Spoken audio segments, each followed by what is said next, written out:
सुप्रभात विद्यार्थियों। जैसा कि हमने पाठ 3 के कुछ अंश का अध्ययन किया था, तो आइए बच्चों हम पृष्ठ संख्या 23 यानी 23 का भी अध्ययन करते हैं। हम लगातार ऊंचाइयों पर चढ़ते जा रहे थे। जितेन बता रहा था अब हम हर मोड़ पर हेयर पिन बेंड लेंगे और तेज़ी से ऊंचाई पर चढ़ते जाएंगे। हेयर पिन बेंड के ठीक पहले एक पड़ाव पर देखा 7-8 वर्ष की उम्र के ढेर सारे पहाड़ी बच्चे स्कूल से लौट रहे थे और हमसे लिफ्ट भी मांग रहे थे। जीते ने बताया हर 3.5 किलोमीटर की पहाड़ी चढ़ाई चढ़कर ये बच्चे स्कूल जाते हैं। ठीक है ना। तो देखिए कितना संघर्ष वाला इनका जीवन है कि ये जो बच्चे हैं हमसे लिफ्ट मांग रहे हैं कि चलो हमें भी थोड़ी सी मदद हो जाए, है ना, अपने गंतव्य स्थान तक पहुंचने की। तो सिर्फ 7-8 वर्ष के ही ढेर सारे पहाड़ी बच्चे जो है वो स्कूल के लिए लौट रहे थे। ठीक है। और जितेन ने बताया, जितेन हमारा जो गाइड था उसने बताया कि हर दिन 3-3.5 किलोमीटर की पहाड़ी चढ़ाई चढ़कर ये बच्चे स्कूल जाते हैं, है ना। तो देखिए हो सकता है तराई पर हो, है ना, नीचे हो स्कूल और वह पहाड़ पर रहते हों। ठीक है। तो वो मतलब 3-3.5 किलोमीटर की पहाड़ी चढ़ाई चढ़ते हैं, फिर स्कूल जाते हैं, फिर वापस लौटकर अपने घर आते हैं। तो देखिए इतना संघर्ष करते हैं। क्या स्कूली बस नहीं है ना। तो जो लेखिका थी वो उनसे पूछ बैठती है क्या स्कूल की बस नहीं लगी हुई है। मणि के पूछने पर जितेन हंस पड़ा। मैडम यह है मैदानी नहीं पहाड़ी इलाका है, मैदान की तरह यहाँ कोई आपको चिकना बर्फीला का मतलब होता है बड़े पेट वाला नहीं मिलेगा। ठीक है ना, यानी जो है थुल शरीर का जो होता है वो मोटा ताज़ा बच्चा नहीं मिलेगा। यहाँ का जीवन बड़ा कठोर है। नीचे तराई में ले देकर एक स्कूल है। ठीक है ना। तो आपको जैसे मैंने बताया कि तराई का मतलब पहाड़ के नीचे, ठीक है ना, मैदानी इलाके पर वहाँ पहाड़ है और ये बच्चे जो है पहाड़ी इलाकों में रहते होंगे। तो वो पहले तो नीचे जो है वो तराई तक स्कूल तक आते हैं, फिर वापस 3-4 किलोमीटर की चढ़ाई चढ़कर फिर अपने घर पहुँचते हैं। दूर दूर से बच्चे उस स्कूल में जाते हैं और सिर्फ पढ़ते ही नहीं, इनमें से अधिकांश बच्चे शाम के समय अपनी माँओं के साथ मवेशियों को चराते हैं, पानी भरते हैं, जंगल से लकड़ियों के भारी भारी गट्ठर ढोते हैं। खुद मैंने भी ढोए थे। तो ये अपना अनुभव भी बांट रहे हैं, है ना, गाइड जो थे। तो वो कह रहे थे कि ये जो बच्चे हैं सिर्फ पढ़ने ही नहीं जाते, इतनी चढ़ाई चढ़कर और वापस घर को लौटते हैं, फिर वापस जो है वो स्कूल में विद्यालय में आते हैं। ये बच्चे जो है अपने शाम के समय अपनी माँओं के साथ मवेशियों यानी पशुओं को चराने भी जाते हैं, फिर वो पानी भी भर के लेके आते हैं, जंगल से लकड़ियों की भारी भारी गट्ठर भी ढोते हैं जिससे उनका चूल्हा चल सके। खुद मैंने भी ढोए थे। अब ये खुद कह रहा है कि ईंधन के लिए जो है लकड़ी की आवश्यकता होती है, तो चूल्हे जलाए जाते होंगे। तो खुद जितेन बता रहा है, अपना अनुभव भी साझा कर रहा है कि मैंने भी ये काम सारे किए हैं। खतरा अब धीरे धीरे बढ़ने लगा था। रास्ते और भी संकरे होते जा रहे थे। कई बार लगता जैसे रास्तों को इंच टेप से नापकर एक जीप जितना ही चौड़ा बनाया गया है कि जरा से अभी संतुलन बिगड़े, इंच भर भी जीप इधर उधर खिसके तो हम सीधे घाटियों में। इन रास्तों पर जगह जगह लिखी चेतावनियाँ भी हमें खतरों के प्रति सजग कर रही थी, यानी सावधान कर रही थी। सामने ही लिखा था धीरे चलाइए, घर में बच्चे आपका इंतज़ार कर रहे थे। ठीक है ना। तो जैसे जैसे हम ऊपर बढ़ रहे थे और सिर्फ जो है सड़क की चौड़ाई भी बहुत कम थी, सिर्फ ऐसा लग रहा था बस जीप ही एक गुजर सके, है ना, इतनी ही चौड़ाई थी। ठीक है। तो यहाँ पर बार बार जो है हर थोड़ी देर बाद जो है वो चेतावनी वाले बोर्ड थे, है ना, उन पे लिखा था धीरे चलाइए, घर में आपके बच्चे आपका इंतज़ार कर रहे हैं। ठीक है। थोड़ा और आगे बढ़े कि फिर एक चेतावनी वी केयर मैन, है ना, ईट अराउंड। पर हमें नरभक्षी जानवर नहीं, दूध देने वाले याक दिखे, काले काले ढेर सारे याक, पहाड़ों पर गिरती बर्फ से प्राकृतिक ढंग से रक्षा करने वाले घने घने बालों वाले याक। तो यहाँ पर हमें जो है याक दिखे जो कि काफ़ी उनके ना बड़े बड़े घने घने बाल थे ताकि सर्दी से जो है ना रक्षा हो सके। सूरज ढलने लगा, यानी दिन छिप रहा था। हमने देखा कुछ पहाड़ी औरतें गायों को चराकर वापस लौट रही थी। कुछ के सिर पर लकड़ियों के भारी भरकम गट्ठर थे। ऊपर आसमान फिर धुंध और बादलों से घिरा हुआ था। उतरती संध्या में जीप अब चाय के बागानों से गुजर रही थी कि एक दृश्य ने मुझे खींचा। नीचे चाय के हरे हरे बागानों में कई युवतियाँ बोकू पहने, बोकू मतलब सिक्की परिधान है, चाय की पत्तियाँ तोड़ रही थी। नदी की तरह उफान लेता उनका यौवन और श्रम से दमकता गुलाबी चेहरा। एक युवती ने चटक लाल रंग का बोकू पहन रखा था। सघन हरियाली के बीच चटक लाल रंग डूबते सूरज की स्वर्णिम और सात्विक आभा में कुछ इस कदर इंद्रधनुषी छटा बिखेर रहा था कि मंत्रमुग्ध सी में चीख पड़ी थी, इतना अधिक सौंदर्य मेरे लिए असह्य था, है ना। तो यहाँ पर बताया कि जैसे लेखिका जो है ना, सूरज ढलने का समय था और कुछ पहाड़ी औरतें जो है गाय को चराकर वापस अपने घर की तरफ जा रही थी। कुछ औरतों के सिर पर जो है गट्ठर थे लकड़ियों के, और आसमान जो है वो उस पर धुंध छाई हुई थी, कहीं बादल घिरे हुए थे। ठीक है, तो इसी तरह से हम जब आगे बढ़ रहे थे तो चाय के बागानों के से भी हमारी जो है उधर से हमारी जीप गुजरी। तो एकदम मैंने क्या देखा कि हरे हरे बागानों के बीच में कुछ युवतियाँ जो है बोकुई एक सिक्किमी परिधान होता है, वहाँ की वेशभूषा होती है, तो वहाँ पर उस वेशभूषा पहने हुए और चाय की पत्तियाँ तोड़ रही थी उस बागान से। और नदी की तरह उफान लेता यौवन, अर्थात वे सारी युवतियाँ जो है वो जवान थी और श्रम से दमकता गुलाबी चेहरा, ठीक है ना, और अत्यधिक जो है सारे दिन काम कर रही थी, परिश्रम कर रही थी, तो उनसे उनका चेहरा भी गुलाबी हो चुका था। एक युवती ने चटक लाल रंग का बोकू पहन रखा था, यानी बोकू सिक्किमी परिधान, वो भी बिल्कुल गहरे लाल रंग का पहन रखा था। तो सघन हरियाली यानी गहरी हरियाली के बीच चटक लाल रंग डूबते सूरज की स्वर्णिम और सात्विक आभा से, यानी एक तो हरियाली का हरा रंग आ गया, ठीक है ना, परिधान का लाल रंग आ गया और सूरज का पीलापन, ठीक है ना। तो ऐसा लग रहा था कि वहीं इंद्रधनुषी छटा बिखर रही हो और मंत्रमुग्ध सी में चीख पड़ी थी, इतना अधिक सौंदर्य मेरे लिए असह्य था, ठीक है ना। तो लेखिका भी मंत्रमुग्ध हो गई, उस सौंदर्य के अंदर ही खो गई और एकदम मतलब इतनी जिज्ञासा, इतनी उत्सुकता उनके मन में आ गई कि वो खुद सोच बैठी कि इतनी सुंदरता तो मैंने कहीं देखी नहीं, और इतनी सुंदरता को तो मेरे हृदय के अंदर समाना भी मुश्किल हो रहा था। यूंगथाम पहुंचने के लिए हमें रात भर लायुंग में पड़ाव लेना था, अर्थात वहाँ ठहरना था। गगनचुंबी पहाड़ों के तल में सांस लेती एक नन्ही सी शांत बस्ती लायुंग, ठीक है ना। गगनचुंबी का मतलब होता है आसमान को छूने वाले, पहाड़ों के ठीक तल के नीचे सांस लेती एक नन्ही सी शांत बस्ती लायुंग, ठीक है ना, एक लायुंग बस्ती थी।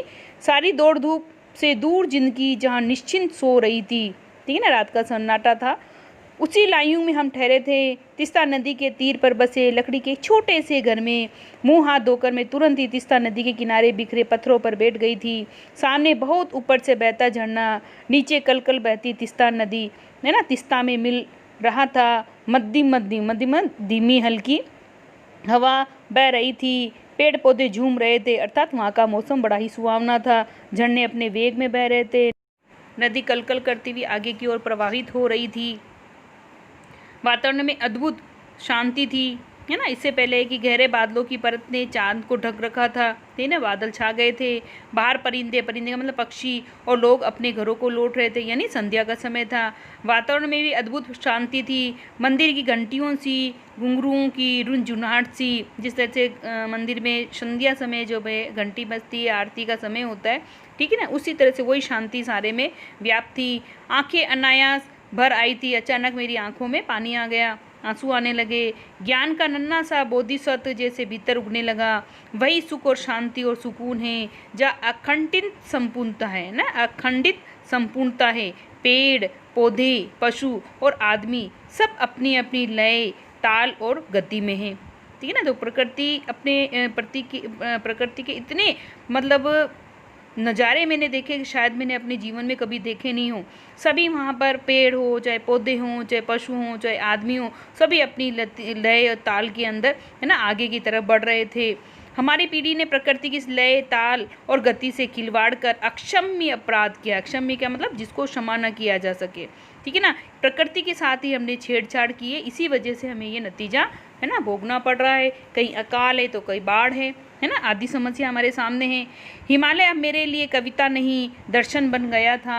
अंधेरा होने के पहले ही किसी प्रकार डगमगाती शिलाओं और पत्थरों से होकर तिस्ता नदी की धार तक पहुंची। बहते पानी को अपनी अंजुलि में भरा तो अतीत भीतर धड़कने लगा। स्मृति में, यादों में क्रोंधा। हमारे यहाँ जल को हाथ में लेकर संकल्प किया जाता है। क्या संकल्प करूँ, ठीक है, जब तिस्ता नदी की शिलाओं और पत्थरों से होती हुई जो है, क्योंकि नदी अपना रास्ता खुद बना लेती है, तो है ना, डगमगाती शिलाओं का मतलब कहीं पत्थरों को मोड़ के अंदर, है ना, कई शिलाओं को पार करके, ठीक है, इस तरह से तिस्ता नदी अपनी जो है अपनी धारा को आगे प्रवाहित कर रही थी। और उसी बहते पानी में मैंने जो है अपनी अंजुलि में ठीक है ना, अपनी मुट्ठी में जल को भरा और भीतर अंदर धड़कने लगा, स्मृति में क्रोंदा। क्योंकि हम जल को लेकर कई बार हम संकल्प भी कर लेते हैं, है ना, अग्नि और जल को हम साक्षी मानते हैं। तो क्या संकल्प करो, अब लेखिका के मन में आया कि इसको मैंने अपने मुट्ठी में यानी अंजुलि में भर तो लिया है, अब इसके प्रति क्या संकल्प करूं। पर मैं संकल्प करने की स्थिति में नहीं थी। भीतर थी एक प्रार्थना, एक कमज़ोर व्यक्ति की प्रार्थना। भीतर का सारा हलाहल, हलाहल का मतलब होता है विष या जहर या हमारी जो बुराइयां हैं, सारी तामसिकताएं बह जाएं इसी बहती धारा में। उसने ये कहा है कि मैंने, है ना, जल को अंगुली मतलब इसमें अंजुलि में भरा है और मैं एक प्रतिज्ञा करती हूँ कि मेरे जितने भी मन के अंदर विकार हैं, विष हैं, है ना, बुराइयां हैं, वो सभी दूर हो जाए। रात धीरे धीरे गहराने लगी। हिमालय ने काला कंबल ओढ़ लिया था। जितेन ने लकड़ी के बने, है ना, खिलौने से एक छोटे से गेस्ट हाउस में गाने की तेज धुन पर जब अपने संगी साथियों के साथ नाचना शुरू किया तो देखते देखते एक आदिम रात्रि की महक से परियों की कहानी सी मोहक व रात महक उठी।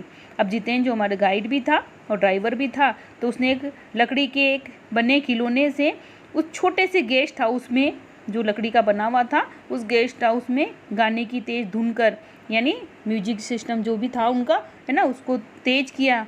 और सब संगी साथियाँ जितने भी उनके साथी थे, है ना, यात्रीगण थे, वो सभी जो है नाच उठे। और ऐसा लग रहा था कि जो है परियों की कहानी सी मोहक व रात महक उठी। तो ये रात जो है वो रंगीन हो चुकी थी। मस्ती और मादकता का एक ऐसा संक्रमण, संक्रमण का मतलब होता है मिलन ना या संयोग, ठीक है ना। तो ये मस्ती और मादकता, मादकता मतलब एक नशा भी हो जाता है कि हमारे अंदर इतना आनंद, इतनी मस्ती थी, है ना, उसका मिलन हो चुका था।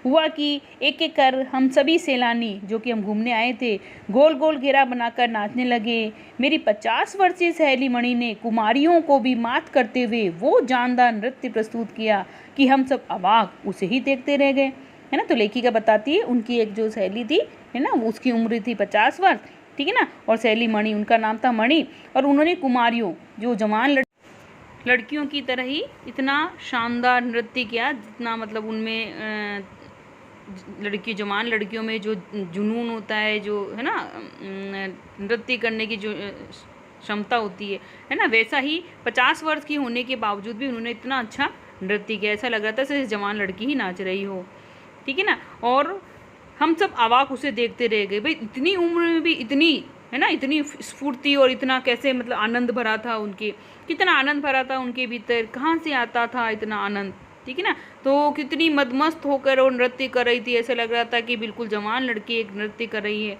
तो इतना आनंद, इतना उत्साह, इतना उमंग कहाँ से आता है। लायूं की सुबह बह शांत और सुरम्य, तीस्ता नदी की शांत धारा के समान ही कल कल कर बहती हुई। अधिकतर लोगों की जीविका का वहाँ पर साधन क्या है, पहाड़ी आलू, धान की खेती यानी धान चावल को कहते हैं, दारू का व्यापार, ठीक है। तो यहाँ पर लायूं की सुबह बह शांत और सुरम्य थी, तीस्ता नदी की शांत धारा के समान ही कल कल कर बहती हुई, ठीक है ना। तो जीवन सुचारू रूप से बिल्कुल शांति से चल रहा था। अधिकतर लोगों की वहाँ की आजीविका का जो साधन था वो था पहाड़ी आलू और चावल की खेती और दारू का व्यापार। सुबह मैं अकेली टहलने निकल गई थी। मैंने उम्मीद की थी कि यहाँ मुझे बर्फ़ मिलेगी, पर अप्रैल के शुरुआती महीने में यहाँ बर्फ़ का एक कतरा भी नहीं था, है ना, जो कि अभी गर्मी का प्रारंभ ही हुआ था, परंतु अभी एक कतरा जो है वो बर्फ़ का नहीं मिला। यद्यपि हम सी लेवल से 14,000 फीट की ऊंचाई पर थे, है ना। लेवल का मतलब होता है तल या स्तर, यानी समुद्र लेवल से हम 14,000 की फीट की ऊंचाई पर थे। मैं बर्फ़ देखने के लिए बड़ी बेचैन थी, व्याकुल थी। हम मैदानों से आए लोगों के लिए बर्फ़ से ढके पहाड़ किसी जन्नत से कम नहीं होते हैं, क्योंकि हम मैदानी इलाकों में हम पहाड़ नहीं देख पाते, ठीक है ना, वो प्राकृतिक दृश्य से वंचित रह जाते हैं। तो वहाँ तो वो देखने आई थी, और फिर पहाड़ जो है बर्फ़ भी देखने आई थी। पहाड़ों पर बर्फ़ कैसे सुंदर लगती है, किस तरह से हम उसको अनुभव कर सकते हैं। वहीं पर घूमते हुए एक सिक्किमी युवक ने मुझे बताया कि प्रदूषण के चलते स्नोफॉल लगातार कम होती जा रही है, पर यदि मैं कटाऊ चली जाऊं तो मुझे वहां शर्तिया बर्फ़ मिल जाएगी, है ना। कटाऊ और जो थोड़ा ऊंचा पहाड़ी स्थान है, अगर वहां जाओगे ये स्नोफॉल जो प्रदूषण के कारण जो है अब इसकी कमी होती आ रही है, ठीक है ना। और तो शर्त है ना, शर्तियाँ आपको वहाँ तो कटाऊ में तो मिल ही जाएगी। कटाऊ यानी भारत का स्विट्ज़रलैंड। जिस तरह से स्विट्ज़रलैंड सुंदर है, उसी तरह से कटाऊ भी इतना ही सुंदर, है ना, प्रदेश है, ठीक है।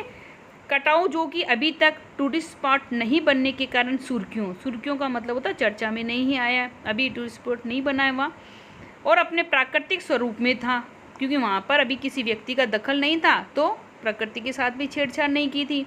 कटाव जो लायूं से 500 फीट की ऊंचाई पर था, करीब 2 घंटे का सफ़र था।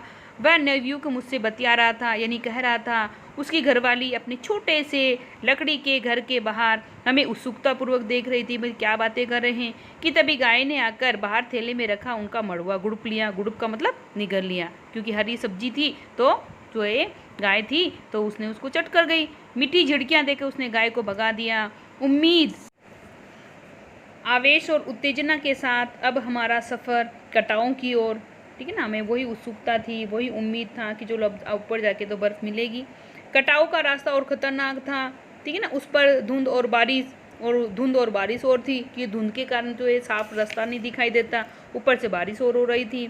जितेंद्र लगभग अंदाज से गाड़ी चला रहा था। पहाड़, पेड़, आकाश, घाटियाँ, सब पर बादलों की परत, यानी कुछ नहीं दिखाई दे रहा था, सिर्फ एक ऐसा लग रहा था जैसे एक आकृति हमें नज़र आ रही थी, ठीक है ना। तो पेड़ों पर भी और आकाश में और घाटियों में सब पर बादलों की परत छाई हुई थी। सब कुछ बादल में, यानी ऐसा लग रहा था सब कुछ बादल ने ढक लिया है और बादल हो चुके हैं, है ना। बादलों को चीरकर निकलती हमारी जीप, ऐसा लग रहा था हम बादलों को चीरकर आगे की तरफ बढ़ रहे हैं। खतरनाक रास्तों के एहसास ने हमें मौन कर दिया था, बिल्कुल हम सांस भी रोके हुए थे, क्योंकि जो है रास्ता बड़ा खतरनाक था और उस पर बारिश, एक चुप और सब खल्लास। अगर जरा सी भी गलती हुई तो सीधे हम घाटी, है ना, पातालों पर पहुँच जाते। सांस रोके हम धुंध और फिसलन भरे रास्ते पर संभल कर आगे बढ़ती जीप को देख रहे थे, क्योंकि हमारी सांसें भी अटकी हुई थी कि जीप जो है कहीं, है ना, थोड़ा सा भी बैलेंस बिगड़ा और कहीं नीचे ना गिर जाए। हमारी सांस लेने की आवाज़ों के सिवाय आसपास जीवन का कोई पता नहीं था, सिर्फ हमारी सांसें ही जो है हम महसूस कर रहे थे, हम सुन रहे थे, है ना, एक दूसरे की। सभी जो है बिल्कुल मौन थे। हमारी जो है जीप धुंध और फिसलन भरे रास्ते पर संभल आगे बढ़ रही थी और हम सांस लेने की आवाज़ों के सिवाय आसपास जीवन का कुछ नहीं पता था।